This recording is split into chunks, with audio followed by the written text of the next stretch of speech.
ரொம்ப சுத்தமான வேலையா இருக்கு. எந்த ஊரு? பழனியா, திருப்பதியா, திருத்தணியா? ரோட்ல. ரோட்லயா? இந்த மொட்டைக்கு யாரு காரணம் தெரியுமா? ஒப்பா. எங்க அப்பாவா? அவரா? அவர் அப்படியெல்லாம் செய்ய மாட்டாரே. அதான் ஆளை வச்சு வச்சிருக்காரு. அட விளையாடாதீங்கப்பா. உங்க அப்பா ஊரை விட்டு போகும்போது இந்த கடுதாசியை கொடுத்துட்டு போறாரு. இதாங்க. ஏன் ஸ்டாம்ப் வாங்க துட்டு இல்லையா அவர்கிட்ட? அன்புள்ள குடும்பத்தாருக்கு நமது இந்திய நாட்டு பிரதமர் ஜனாதிபதி தவிர எல்லார்கிட்டையும் நான் கடன் வாங்கிட்டேன். அவங்க கிட்டையும் கேட்டிருப்பேன். ஆனா அவங்கள பார்க்க முடியல. ஏன்னா அவங்க வெளிநாடு போயிருக்காங்க. இத புரிஞ்சுக்காத கடன்காரங்க என்ன துரத்தி அடிக்கிறாங்க. கடன்காரங்க தொல்லை ஒரு புறம், பந்தயத்துல ஜெயித்தது மறுபுறம். பந்தய விவரம் மொட்டையிடம் கேட்டுக்கொள்ளவும். அது என்ன விவரம்னா? வாய முடியா. இதற்கு மேல் அழுது கொண்டே படிக்கவும். மேல படிடா. காமாட்சி, இந்த துயரத்தின் காரணமாக நான் தற்கொலை பண்ணிக்குவேன். எங்க நான் செத்துட்டா நீயும் உடங்கட்டி ஏறி அங்கேயும் வந்து என் உயிர் எடுப்பியோங்கிற பயத்துலதான் நான் சன்னியாசியா போறேன். அடியே காமாட்சி. அடே, எழுதிருக்காரு. மேல படிடா. அடியே காமாட்சி. அதையே ஏன்டா படிக்கிற? அடுத்த ஜென்மோன்னு ஒண்ணு இருந்தா நீ புருஷனாவும் நான் பொண்டாட்டியாவும் குடும்பம் நடத்தணும். உன்னை நான் கொடுமைப்படுத்தணும். அப்பதான் என்னோட ஆத்மா சாந்தி அடி. இப்படிக்கு இந்த ஜென்மத்தில் உன் புருஷனாகிய கோடீஸ்வரனும் அடுத்த ஜென்மத்தில் உன் மனைவியாகிய கோடீஸ்வரியும். நல்ல வேலை பந்தயம் மட்டும் ஊரை விட்டே போயிட்டான். அத்தா, எங்கீங்க போயிட்டீங்க? ஐயோ, பக்கத்துல இருந்தவர் படம் ஆயிட்டாரு, நான் ஜடம் ஆயிட்டானே. என்ன செய்வேன்? அம்மா, அப்பா ஒரேடியா போயிட்டாரா? அம்மா, அத்தா. ஏ தம்பி, உங்க அப்பாவுக்கு என்னாச்சு? அதுக்குள்ள சிவராமன் போயிட்டாரா? யோ, உடனே சங்கு ஊதுருவீங்களே. அப்பா இன்னும் சாகலையா? சரி, நம்ம பணத்துக்கு என்ன வழி? வீடு இருக்குது இல்ல, வீட்டு மேல ஏறி ஏலம் விட்டு நம்ம பணத்தை எடுத்துக்க வேண்டியதுதான். வீட்டு மேல ஏறுவியா? ஓடு உடைஞ்சு உள்ள விழுந்துருவியா? ஐயா, வயசு பொண்ண வச்சுட்டுனா எங்கயா நிப்ப? இந்த பயம் புருஷன் இருக்கும் போதே இருந்திருக்கணுமா? நாங்க அவரை பொம்பளை நினைச்சு ஏமாந்தோம்ல. நீங்களாவது அவரை பொம்பளை நினைச்சு ஏமாந்தீங்க, நான் ஆம்பளை நினைச்சு ஏமாந்துட்டேனே. சித்தி, தங்கச்சி வச்சுட்டு இந்த மாதிரிலாம் பேசாத. இப்ப என்னடா பண்றது? இனிமேதான் நம்ம ஓஹோன்னு வரப்போறோம். என்ன சொல்ற? நம்ம நல்ல நேரம் அப்பா ஒழிஞ்சிட்டாரு. இனிமே போய் நாம நிக்க வேண்டிய இடத்துல நிப்போம், ஜெயிக்க வேண்டிய இடத்துல ஜெயிப்போம். தாலி கட்டின புருஷன் சாமியாரா போயிட்டான்னா அதுக்கு காரணம் கட்டிக்கிட்ட பொண்டாட்டி சரியில்லைன்னு அர்த்தம்.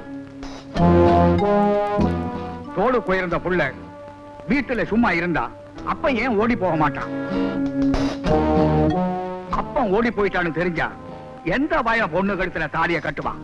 நீங்க சொல்றதுல வாஸ்தவம் தான். மத்தவங்க அடிச்சா தெய்வத்துக்கிட்ட சொல்லுவோம். ஆனா அந்த தெய்வமே அடிச்சா நாங்க யார்கிட்ட சொல்லுவோம்? சொல்லுண்டா. நீதான் நிறைய தமிழ் படம் பாக்குற, உனக்குதான் இந்த மாதிரி டயலாக் எல்லாம் வரும். எனக்கு என்ன தெரியும்? எங்களை காப்பாத்திரும் பெரியப்பா. ஆமா பெரியப்பா, நீங்க எங்களை காப்பாத்துவீங்கிற நம்பிக்கையில தான் எங்க அப்பா எங்களை பெத்து போட்டு போயிட்டார். அவரோட நம்பிக்கையை வீணாக்கிடாதீங்க. நான் யாருடைய நம்பிக்கை வீணாக்க விரும்பல. 10,000 ரூபாய் தர்றேன். ஏதாவது கடை வச்சு பொழைச்சு. 10,000 ரூபாயா? ரொம்ப தேங்க்ஸ் பெரியப்பா. எனக்கு 9,000 ரூபாய் போறோம். இவங்க 2 பேருக்கு ஆளுக்கு 500 ரூபாய் கொடுத்துறேன். ஆப்ப கடை வச்சு பொழைச்சுக்கிட்டோம். நீங்க 10 லட்சம் கொடுத்தாலும் எங்களுக்கு வேண்டாம். இந்த பங்களாவுல உங்களுக்கு தொந்தரவு இல்லாம ஒரு மூலையில ஒதுங்கிக்கிறோம். சரிப்பா, செக்குவனாவது ஆம்பளை எங்கேயாவது போய் படிச்சுக்குவான். பாவம், இவங்க 2 பேரும் பொம்பளைங்க, இங்கே இருக்கட்டும். ஐயோ, என்னோட தங்கச்சி என் சித்தி என்கிட்ட இருந்து பிரிச்சிடாதீங்க பெரியப்பா. நாங்க பாச பறவைகளா இருக்கோம், நீங்க தாய் பறவையா இருங்க. சித்தி பொட்டி. சாந்தி, பறவைங்க ஒரே கூட்டுல இருக்கலாம், ஆனா பங்காளிங்க ஒரே வீட்டுல இருக்க முடியாது. சாமியாரா போன சித்தப்பா மனசு மாதிரி சீக்கிரம் வீட்டுக்கு வந்துருவாரு. அது வரைக்கும் இவங்க எல்லாம் விருந்தாளியா இங்கேயே இருக்கட்டும் பெரியப்பா. நம்மளை விட்டா இவங்களுக்கு வேற யாரு இருக்காங்க? கொஞ்ச நாளைக்கு நம்ம வீட்டுல விருந்தாளியா இருக்க. தேங்க்யூ பெரியப்பா. வாங்க, நான் போய் பெரியப்பாவை சமாளிச்சுக்கிறேன். நீ போமா. கடைசியில நம்மள விருந்தாளி ஆக்கிட்டாள, வச்சுக்கிறேன் அவளுக்கு. வெள்ளக்காரன் கூட இந்தியாவுக்கு வரும்போது விருந்தாளியே தான் வந்தா. கடைசியில் நாட்டையே பிடிச்சு இல்லையா? ஆஃப்டர் ஆல் இது ஒரு சின்ன வீடு, முழுசா ஆக்கிரமிச்சிருவோம். எங்க ஏசி ரூம் பல்லுமே. பழைக்க தெரியாத பையன். இரும்பு பெட்டி எந்த ரூம்ல இருக்கு? ஐயா, பழைக்க தெரியாதவங்க. சமையல் ரூம் எங்க இருக்கு?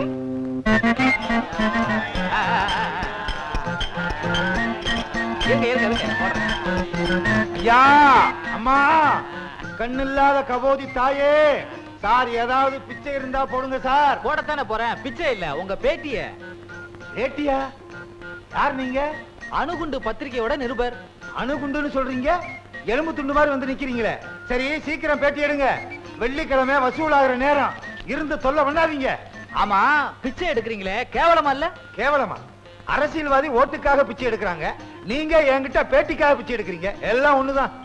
ரொம்ப நல்லா பேசுறிய. சீக்கிரடியா, அமைச்சர் கோயிலுக்கு வர போறாரு. அமைச்சர் வர போறாரா? ஆமா, எதுக்கு ஓட்ட மறைக்கிற? அமைச்சர் ஓட்ட கண்டா விட மாட்டாரு. ஆமா, கடைசி வரைக்கும் இதுதான், முன்னேற்றமே கிடையாது வாழ்க்கையில. யார் சொன்னது? அடுத்த தடவை வந்து பாரு, நான் எப்படி முன்னேறி இருக்கேன்னு தெரியும். உங்க நல்ல மனசுக்காகத்தான் இத்தனை நாள் வரைக்கும் பொறுத்துக்கிட்டு இருந்தேன். நான் லட்சாதிபதியோ கோடீஸ்வரனோ அல்ல. நீங்க கொடுக்கிற வாடகை பணத்தை வச்சுதான் என் குடும்பத்தை நடத்த வேண்டியிருக்கு. ஐயா, இன்னும் ஒரு வாரம் பொறுத்துக்கங்க. எப்படியாவது உங்களுக்கு சேர வேண்டிய பணத்தை கொடுத்துறேன். எப்படியம்மா கொடுக்க போறீங்க? உங்க மகனும் வேலை வெட்டி இல்லாம அலைஞ்சுக்கிட்டு இருக்கான். அம்மா, எனக்கு எப்படியாவது பணம் வேணுமா? அத்தை, பாமா சாந்தி, இந்தாங்க. என்னமா இது? அவர் பேசினதெல்லாம் நான் கேட்டுட்டு தான் இருந்தேன். இதை வச்சு அவருக்கு வாடகை கொடுத்துருங்க. எதுக்குமா இதெல்லாம்? இதுல என்னமா இருக்கு? மகன் கொடுத்தான்னா, வரப்புற மருமக கொடுத்தான்னா எல்லாம் ஒண்ணுதான். வாங்கிக்கங்கம்மா. நான் சாயந்தரமா வந்து வாடகை பணத்தை வாங்கிக்கிறேன். அத்தை, இத கொடுக்க எனக்கு உரிமை இல்லையா? அதுக்கு சொல்லலமா. புரியுது அத்தை. என்ன உங்க வீட்டு மருமகளா இன்னும் ஏத்துக்கல. சாந்தி அத்தை, உங்க மகனை கல்யாணம் பண்ணிக்கிறதுக்கு பொண்ணு வீட்டு சீதனமா இத வச்சுக்கோங்க. வச்சுக்கோங்க அத்தை, நான் வரேன். என்னம்மா? உங்களுக்கு பிடிச்ச பாவக்காய் கூட்டு செஞ்சுட்டு வரதுக்கு நேரம் ஆயிடுச்சு. பாவக்காவை நீங்களே வச்சுக்கோங்க, மத்ததை நான் பரிமாறுறேன். ஏமா எல்லாத்தையும் பரிமாறுற, பாவக்காய மாத்திரம் ஏன் பரிமாற மாட்டேங்கிற? சரிப்பா, யார் மேல ரொம்ப பாசமா இருக்கமோ அவங்களுக்கு இந்த கசப்பான பாவக்காயை பரிமாறினவங்க உறவு முறிஞ்சு போயிடும்னு ஒரு நம்பிக்கை. அடியே, என்ன பரிமாற சொன்னா அந்த சாந்திய பரிமாற விட்டுட்டு வந்து நிக்கிறிய? அம்மா, உருளைக்கிழங்கு நல்லா இருக்கு, நீ சாப்பிடுறியா? சின்னி பண்டாரம், எனக்கு வந்து வாச்சிய. ஏன் சாந்தி, கையில் இருந்த தங்க வளையல் எங்க? பெரியப்பா, அது நான் பாத்திரம் கலக்கின பெரியப்பா. அப்போ வளையல் லூசா இருந்தது, அதான் பீரோல கட்டி வச்சுட்டேன். ஹீரோவை பூட்டி தானே வச்சிருக்கிறேன். ஏன்னா இங்க 4-5 ஜீபூம்பா அறையுது. ஜீபூம்பாவா? அம்மா, பெரியப்பா உன் பேரை கரெக்டா சொல்லிட்டாரு. அடியே, உன்னை போய் நான் பெத்தனே.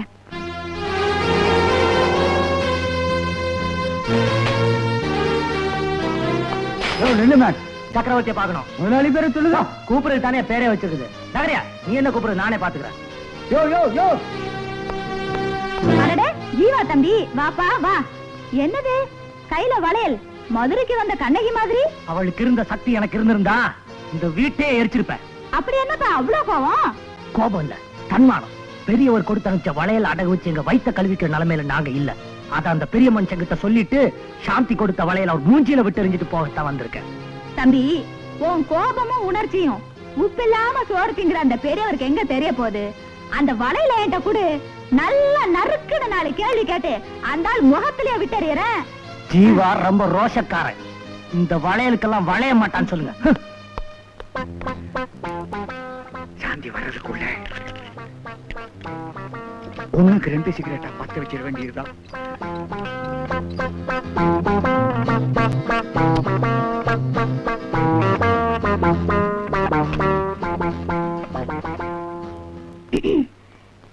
பெரியவங்க கிட்ட ஒரு முக்கியமான விஷயம் சொல்லணும். பத்தி இந்த வளையல பத்தி. உனக்கு ஏது இந்த வளையல்? வந்து சொல்லு.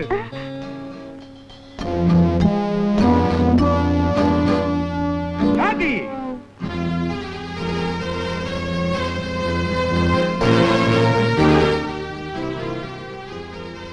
என்ன பெரியப்பா? என்ன இது?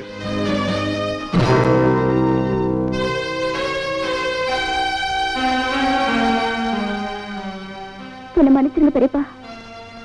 அத்தை பணம் இல்லாம கஷ்டப்படுறாங்கன்னு தெரிஞ்சு நான் தான் அந்த வளையல கொடுத்துட்டு வந்தேன். இருந்தாலும் பெரியவர்கிட்ட ஒரு வார்த்தை சொல்லி இருக்கலாம். தப்பு உண்மையில இல்லம்மா. பொம்மைய காட்டி புள்ளைய தூக்கிட்டு போக பாக்குறாங்க. ஆனா அது இந்த சக்கரவர்த்தி கிட்ட நடக்காது. அம்மா, தாயே, பிச்சை போடுங்க தாயே, கண்ணில்லாத கபோதி தாயே.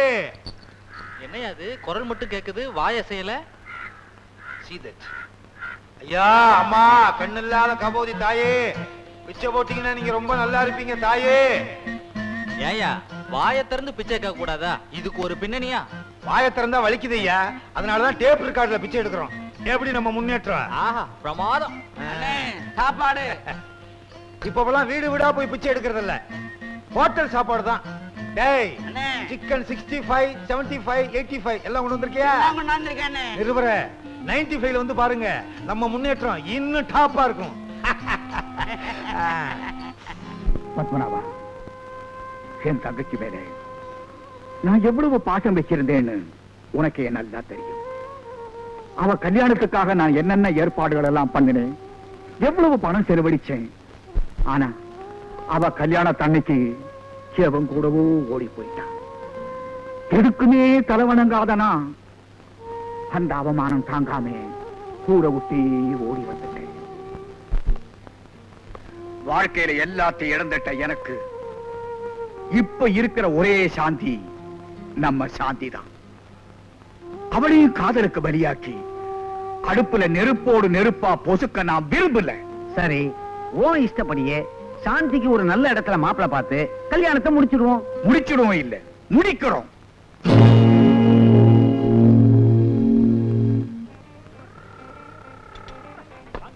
டேய் மச்சி, இந்த கிளாஸ் கீழே போட்டா நான் உடையும்னு சொல்றேன், நீ என்ன சொல்ற? உடையாது. நான் உடையங்கிறேன். உடையாதுங்கிற பந்தயமா? பந்தயம். இத கவனி. மாமு, இது சின்ன கிளாஸ் உடைஞ்சிருச்சு, இது பெரிய பாட்டில், கண்டிப்பா உடையாதுங்கிற. மச்சி, இது கண்டிப்பா உடையன்ற. உடையாதுங்கிற. உடையன்ற. உடையாதுங்கிற. பந்தயமா? பந்தயம்.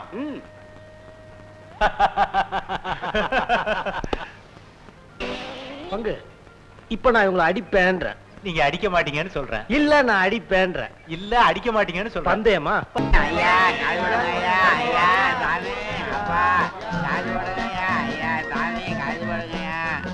பெரியவர்களே, தாய்மார்களே, தோழர்களே, உங்களை நம்பித்தான் உங்க தொகுதிக்கு பிச்சை எடுக்க வந்திருக்கேன்.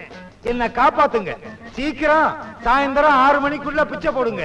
விஜயகாந்த் நடிச்ச தென்பாண்டி சீமையில படம் பார்க்க போகணும். படம் ரொம்ப நல்லா இருக்கா. ஐயா, அம்மா, நிருபரே, எப்படி? ஆஹா, ரொம்ப முன்னேற்றம். நாட்டுல விஞ்ஞானம் வளர ஆரம்பிச்சிருச்சு, அதே மாதிரி நாங்க விஞ்ஞான ரீதியா பிச்சை எடுக்க ஆரம்பிச்சிட்டோம். இதே நேரத்துல நான் 3 கோவில்ல பிச்சை எடுத்துக்கிட்டு இருக்கேன். 3 கோவில்லையா? அது எப்படி? நான் பிச்சைக்காரனா நடிச்சு ஒரு டிவிய கபாலீஸ்வரர் கோயிலுக்கு அனுப்பிச்சிருக்கேன், ஒரு டிவிய கருமாரியம்மன் கோவிலுக்கு அனுப்பிச்சிருக்கேன், ஒரு டிவிய காமாட்சி அம்மன் கோவிலுக்கு அனுப்பிச்சிருக்கேன். சாயந்தரம் வேன்ல கலெக்ஷன் வரும், அதை எடுத்துக்கிட்டு நான் கார்ல வீட்டுக்கு போயிருவேன்.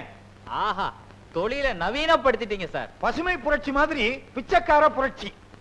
ஆமா, இவரை நான் எங்கேயோ பாத்திருக்கேனே. இவர் தனிக்கட்சி ஆரம்பிச்சாரு, ஒர்க் அவுட் ஆகல, இங்க வந்து செட்டில் ஆயிட்டாரு. ஆமா, அடுத்து உங்க திட்டம் என்ன? எலெக்ஷன்ல நின்னு பதவிக்கு வந்துருவேன், அப்ப வந்து பாருங்க. செகண்ட் சேனல் பாக்குறீங்களா? செகண்ட் சேனல்ல என்ன இருக்கு? எல்லாம் இருக்கிறது தான், வேற என்ன புதுசா இருக்க போகுது? அம்மா பசிக்குதே, தாயே பசிக்குதே, பாலும் பழமும் வேண்டாம் தாயே, புரட்டா மட்டும் போட்டால் போதும். என் தங்கச்சியால எனக்கு ஏற்பட்ட தலைகுனிவேன். சாந்தியாவது நிமர செய்வான்னு நினைச்சேன். ஆனா அவளோ என் கௌரவத்தை மண்ணோட மண்ணா புதைச்சிட்டு போயிட்டாளே. சரிப்பா, தட்டு நிறைய ஸ்வீட் கொண்டாந்துருக்கேன். உங்களுக்கு வேணுங்கிறத எடுத்துக்கங்க, நான் அப்புறமா சாப்பிட்டுக்கிறேன். உங்களுக்கு ஸ்வீட்டா பிடிக்கும்ல?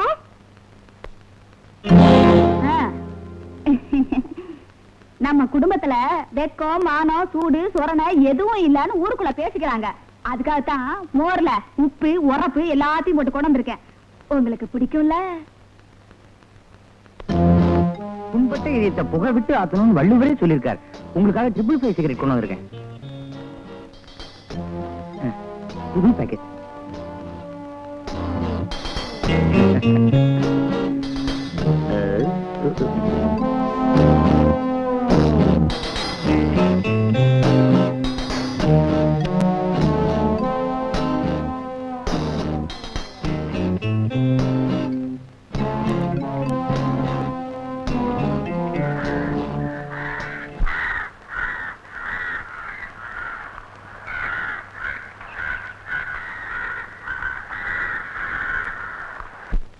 இனிமே யாரும் என்னை எதுவும் கேட்க கூடாது. நான் ஒரு சுதந்திர பறவை, என் இஷ்டப்படிதான் எதுவும் செய்வேன். ஆமா பெரியப்பா, நீங்க உங்க இஷ்டப்படி எது வேணாலும் செய்யலாம். சொத்தை என் பேருக்கு மாத்தி எழுதுங்க. இவங்க யாரும் எதுவும் கேட்க முடியாது. டேய், நீ சின்ன பையன், உனக்கு சொத்தெல்லாம் பராமரிக்க தெரியாது. என் பேர்ல எழுதலாம். பெரியவங்களுக்கு என்னாச்சு? இருமறாரு, இது கூட தெரியலையா? நான் வக்கீல கூப்பிட்டுமா? டாக்டர் வர சொல்லு. டாக்டர் உள்ள எழுதுவாங்க. நீ சீக்கிரம் போய் டாக்டர் கூப்பிடு.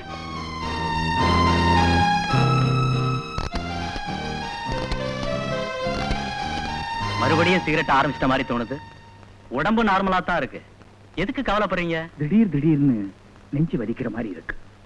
அதுக்கு காரணம் சாந்தி தான். நான் நினைக்கிறேன் அவளை பத்தி கொஞ்ச நாள் நினைக்காம இருந்தா நல்லா இருக்கும். மருந்து கொடுத்து அனுப்புறேன், ரெஸ்ட் எடுத்துக்கங்க. நான் வரேன்.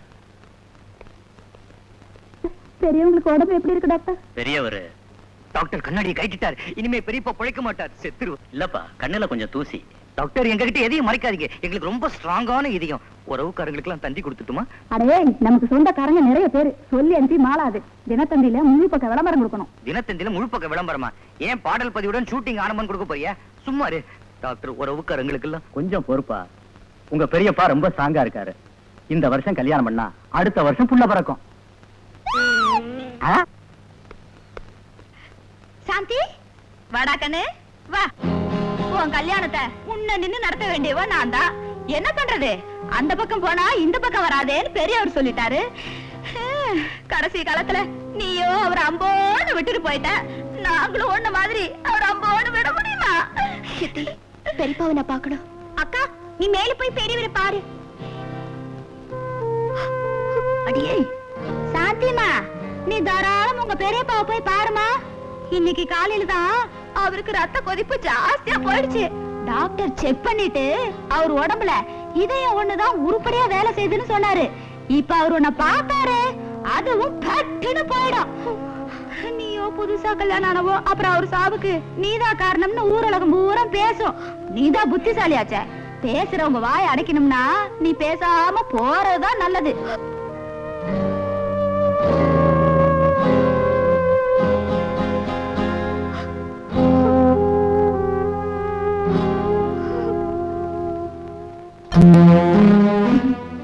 பெரியவங்க மன்னிக்கணும். ஒரு முக்கியமான விஷயம். என்ன? பெரியவங்க பேச்ச கேட்காம ஜக்கு அனுப்பி சாந்திய கூட்டிட்டு வர சொன்னேன். ஏன் அனுப்பிச்சேன்? பெரியவங்க கிட்ட அவங்க ஆசீர்வாதம் வாங்கிக்கிட்டுமே தான். நான் அப்பவே சொன்னேன், பெரியவர் சாந்தியை தலைமுழுகிட்டாரு, ஆசீர்வாதம் எல்லாம் பண்ண மாட்டாருன்னு. சித்தி கேட்கலையே, பாசம் பொங்கிடுச்சு. தெரிஞ்ச குடும்பத்தை சேர்த்து வைக்கிறது புண்ணியம்னு சொல்லுவாங்க. ஆனா சாந்தி அப்படி நினைக்கலையே. நீ நானும் பெரியப்பா சொத்தை ஏப்பம் விடத்தான் இந்த வீட்டுல உட்கார்ந்துருக்கோம்னு சொல்ற. அப்படியே சொன்னா? அது மட்டும் இல்ல, அந்த கிழவன் உங்களதான் ஒரு அனாதியா. அவருக்கு பிறகு அவரோட சொத்து 2 வகையில எனக்கு தான் சேரணும்னு சொல்றா. ஒண்ணு நான் அவரோட தம்பி மக, இன்னொன்னு நான் அவரோட தங்கச்சி மருமக அப்படின்னு சொல்றா. தங்கச்சி மருமக? இது நான் சுயமா சம்பாதிச்ச சொத்து. சொன்னேனே, இந்த சொத்தெல்லாம் பெரியப்பா நெத்தி வேர்வை நிலத்துல சிந்தி சம்பாதிச்சதுன்னு. அதுக்கு அவ சொல்ற, நான் மட்டும் இல்லைன்னா அந்த கிழவன் குடிச்சு சூதாடி சொத்தெல்லாம் அழிச்சிருப்பான்னு சொல்ற. டேய், உடனே வக்கீல வர சொல்றான்.